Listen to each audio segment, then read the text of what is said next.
The Thief of Always, Chapter 19, Dust to Dust.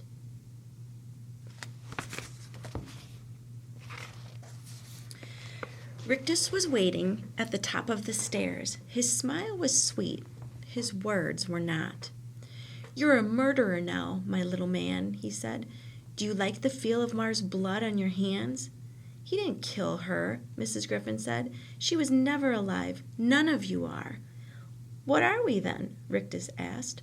"Illusions," Harvey replied, ushering Mrs. Griffin and her cat past Rictus to the front door.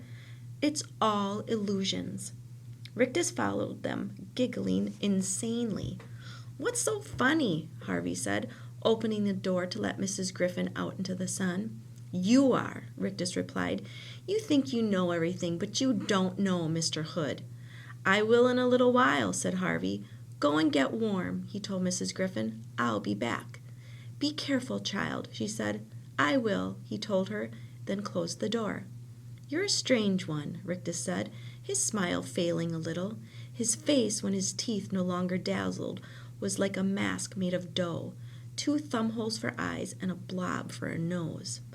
"I could suck out your brains through your ears," he said, all the music gone from his voice.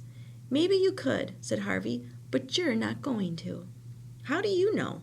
"Because I've got an appointment with your master." He started toward the bottom of the stairs, but before he reached it, a dark figure flitted in front of him. It was Jive. He was carrying a plate of apple pie and ice cream. "It's a long climb," he said. "Put something in your stomach first." Harvey climbed down at the plate. The pie was golden brown and dusted with sugar, the ice cream melting in a sweet white pool. It certainly looked tempting. "Go on," said Jive. "You deserve a treat." "No thanks," Harvey said. "Why not?" Jive wanted to know, turning full circle on his heel. "It's higher than I am." "But I know what it's made of," Harvey said. "Apples and cinnamon." "No," said Harvey. "I know what it's really made of." He looked back at the pie, and for a moment it seemed he glimpsed the truth of the thing, the gray dust and ashes from which this illusion was made. "You think it's poisoned?" Jive said. "Is that it?" "Maybe," Harvey replied, still staring at the pie. "Well, it's not," Jive said, "and I'll prove it." Harvey heard Rictus make a warning sound behind him, but Jive didn't catch it. He plunged his fingers into the pie and ice cream and delivered them to his mouth in one swift motion. As he closed his mouth, Rictus said, "Don't swallow it!"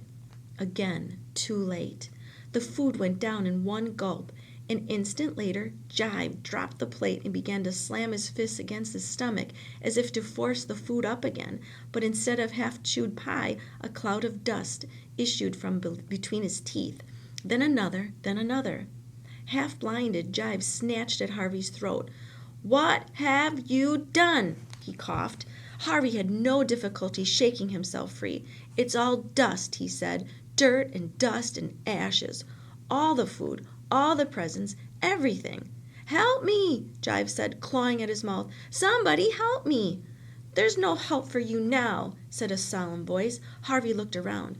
It was Rictus who had spoken, and he was retreating across the hallway, his hands clapped to his face.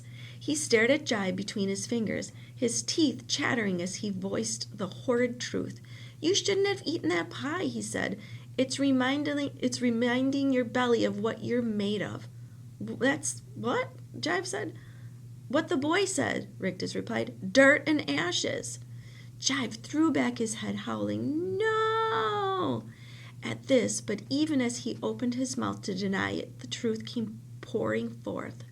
Dry streams of dust that ran from his gullet and flowed over his fingers. It was like a fatal message being passed from one part of his body to another. Touched by the dust, his fingers began to crumble in their turn, and as they dropped, the same whisper of decay spread to his thighs and knees and feet. He started to drop to the ground, but with a final pirouette, swung himself around and grabbed hold of the banister. "Save me!" he yelled up the stairs. "Mr. Hood, can you hear me? Please, please save me." His legs crumbled beneath him now, but he refused to get up. He started to haul himself up the stairs, still yelling for Mr. Hood to heal him. There was no reply from the heights of the house, however, nor any sound now from Rictus. There were only Jive's pleas and wheezings and the hiss of dust as it ran away down the stairs from the emptying sack of his body.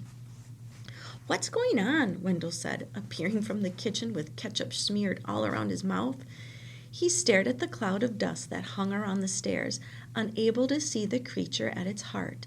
Harvey was closer to the cloud, however, and so was witness to Jive's last terrible moments. The dying creature reached up from an almost fingerless hand, still hoping, even as its life drifted away, that its creator would come to save it. Then it sank down upon the stairs, and its last pitiful fragments crumbled. "Somebody been beating the carpets?" Wendell said, as Jive's dust had settled. "Two down," Harvey murmured to himself. "What'd you say?" Wendell wanted to know. Before he replied, Harvey glanced around the hallway, looking for Rictus, but Hood's third servant had disappeared. "It doesn't matter," Harvey said. "Are you done eating?" "Yeah." "Was the food good?" Wendell grinned. "Yeah." Harvey shook his head. "What does that mean?" Wendell asked. Harvey was on the verge of saying, "It means you can't help me. It means I have to go up and face Mr. Hood on my own."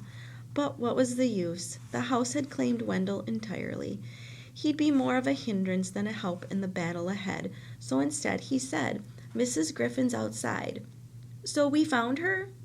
"We found her?" "I'll go say hi," Wendell said with a cheery smile. "Good idea." Wendell had his hand on the door when he turned and said, "Where will you be?" But Harvey didn't answer. He'd already climbed past the heap of dust that marked Jive's demise, and was nearing the top of the first flight on his way to meet the power that lay waiting in the darkness of the attic.